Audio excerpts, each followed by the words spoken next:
오늘은 아주 짧게만 간단히만 보겠습니다. 일단 오늘 미국장 하락했거든요. 근데 여기 보시면은 5일째 양봉을 만들고 오늘 음봉을 만들었는데 일단 뭐 그 직전에 하락폭이 상대적으로 이제 거의 비슷한 기간 움직이었는데 떨어진 폭이 더 셌죠. 기사 자체 요거와 관련된 기사를 제가 읽은 게 있는데 패턴과 관련된 그 기사를 찾아서 보여드리려고 하는데 제가 찾질 못하겠어요, 인터넷에서. 그래가지고 설명을 드리면 이게 지금 직전 1년치거든요 1년치인데 이 스타트가 12월 28일이에요 그러니까 12월 말이죠. 올해 들어서 시장이 내려왔다가 초반에 반등했죠. 그러다 다시 추세적으로 밀리다가 여기 보시면 3월 중반부터 끌어올리죠. 예, 끌어올렸다가 다시 추세가 붕괴됩니다. 많이 붕괴됐으니까 기술적 반등을 하고 다시 내려왔거든요. 6월 중순 조금 지나고 나서 다시 올라오기 시작했죠. 지금 이제 6월 달이 6월 30일까지 3일 남았는데 미국 시장은 28, 29, 30 마찬가지고 그 기사의 의견은 이게 이제 분기별로 포트폴리오 조정 시점에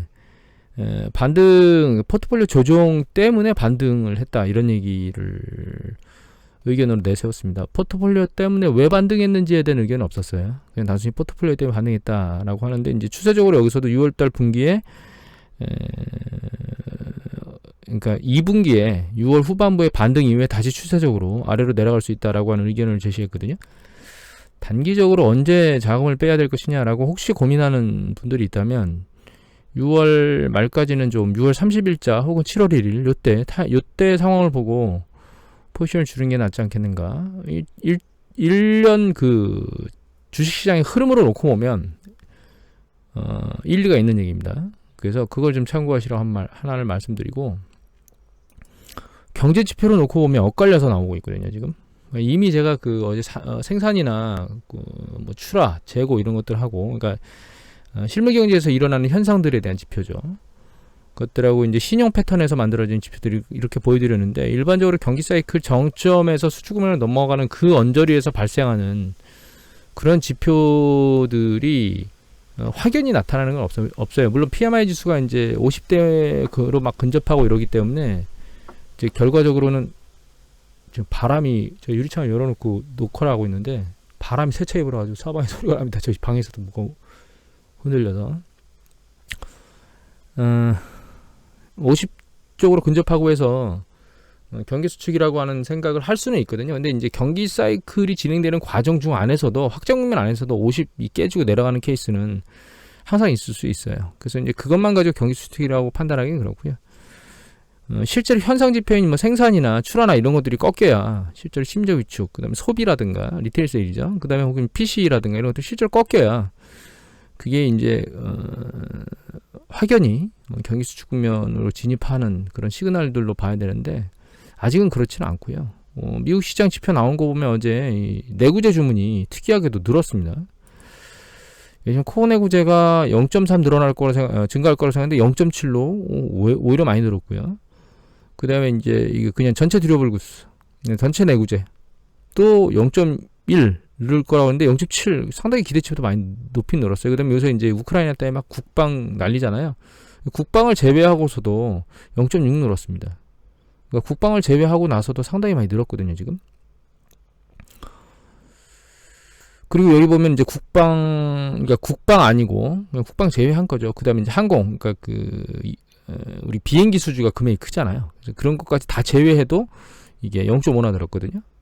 그러니까 이게 경기 사이클이 지금 안 좋고, 출하나 이런 부분들이 안 좋아서 생산이나 이런 부분들이 안 좋고 그러면 주문이나 이런 것들이 잘 안 나와야 되는데 주문은 오히려 증가했다는 거예요. 호재돼서 나오는 거죠 지금. 그 다음에 잠정 세일, 어제 기존 주택 판매인가 신규 주택 판매가 또 증가해서 나왔거든요. 잠정 판매가 이제 마이너스 3.7 감소할 거라고 나왔는데 이건 0.7 증가했습니다 전월 대비. 그러니까 지금 한쪽 방향으로 쓸려 내려가고 있기보다는 이게 혼재된 상황에서 움직이고 있기 때문에 사실 경제 상황에 미루어서 주식시장이 이만큼 깨지고 반등을 제대로 못하고 있는 게 정상적이냐라고 하는 부분은 일반적이라면 정상적이지 않다.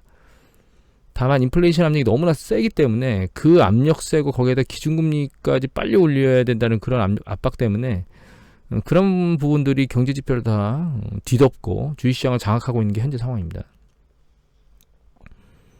그래서 이게 정확한 해석이에요. 지금 오늘 미국장 빠진 건 서울경제인데 윤홍우 기자께서 올리셨습니다. 6월 28일 날 엇갈린 경제 지표 때문에 종잡을 수 없는 뉴욕 지수 이렇게 나와 있죠. 지금 말씀드렸던 것처럼 표면적으로 미국 경제는 아주 견조한 모습이에요. 상무부가 이달 발표 이미 보여드렸죠. 지표 괜찮습니다. 지금 미국 경제는 내구재 수주가 증가했다고 보여드렸죠. 주택파문대 실적을 웃돌았는데 전 이건 일시적 같습니다. 추세적으로는 계속 내려오고 있습니다. 이거는 그러니까 실물 지표는 추세적으로 올라가고 있는 거고 주택 파면 추세적으로 내려오면서 반등한 거거든요. 그러니까 이거는 이제 일시적 반등이라고 봐야 될 것 같고,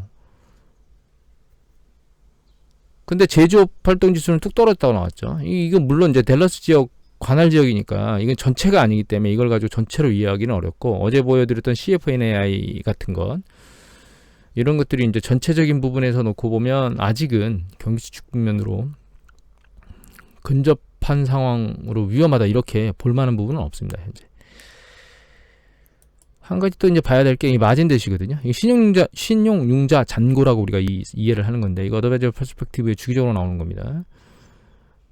발음 못하겠습니다. 질 미슬린스키 6월 27일자 올라왔습니다. 이 이제 신용융자 잔고인데 이거는 리얼이니까 인플레이션을 적용한 가치입니다. 파란 게 S&P 500 지수, 빨간 게 마진 대시거든요. 신용융자 잔고인데 신용융자 잔고는 주식시장하고 패턴이 거의 비슷해요. 근데 다만 여기서 이제 밑으로 이때 빠질 때 주식시장도 마찬가지로 빠졌고, 빠지는 만큼의 강도만큼 빠지지는 않습니다. 일반적으로는 약간 달라요.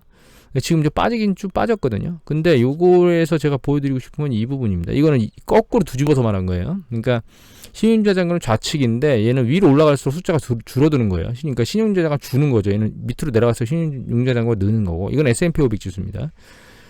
그런데 이게 글로벌 위기 때 신용융자 잔고가 사이즈가 여기 보시면 그때하고 지금하고 가치를 보정한 거죠.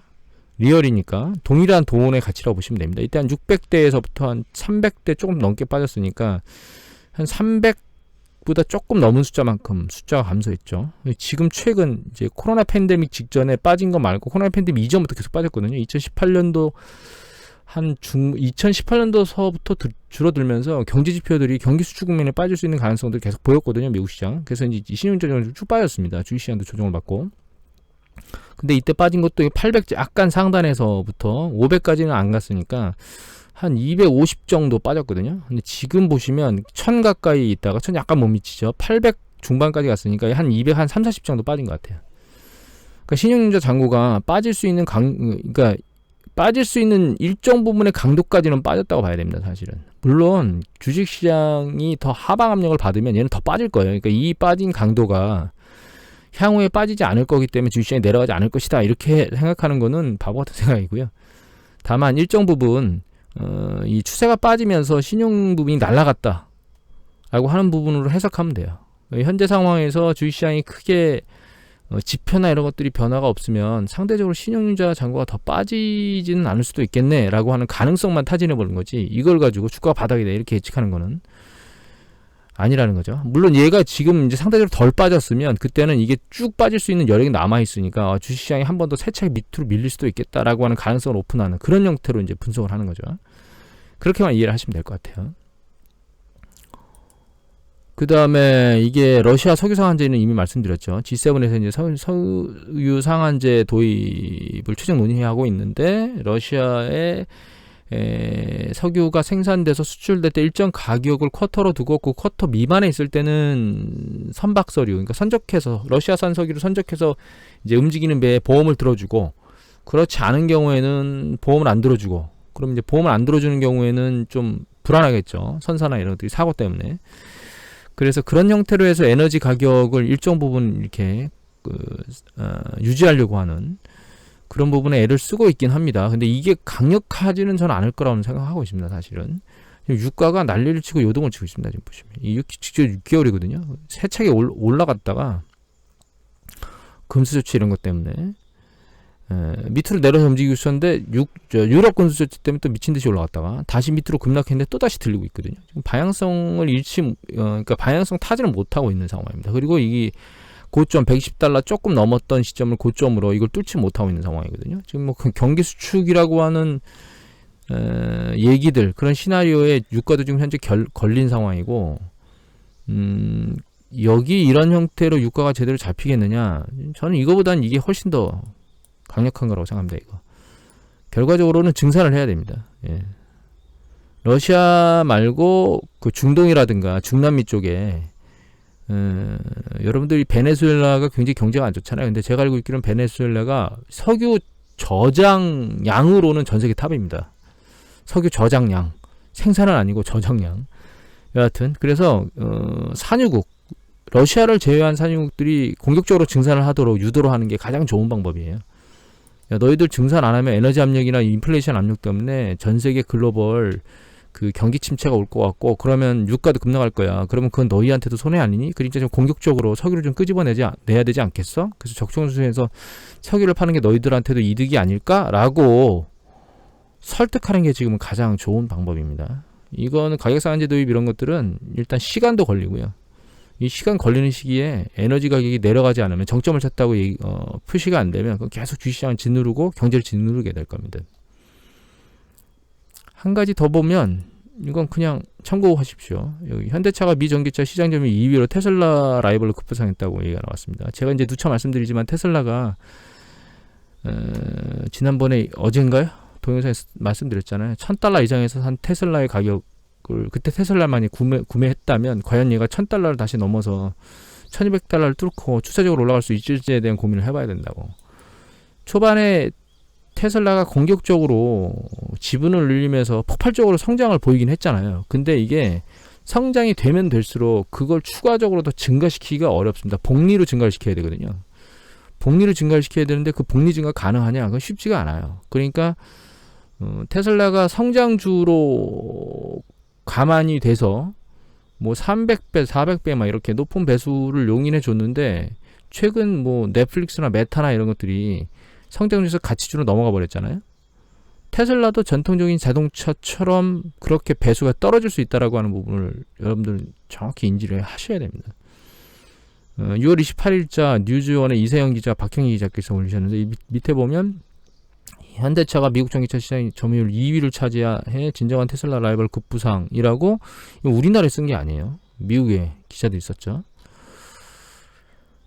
시장 압도적 1위입니다. 테슬라는 75.8, 그 뒤에 현대가 9, 폭스바겐 4.6, 포드가 6인데 중요한 건 테슬라가 이 시장 지위를 절대적으로 유지하고 점점점 그 배수를 키워갈 수 있겠느냐라고 하는 부분이에요. 물론 전대적 유인 건 맞는데 중요한 거는 얘네들이 쉬고 있는 게 아니라는 거예요. 현대, 폭스바겐이나 포드가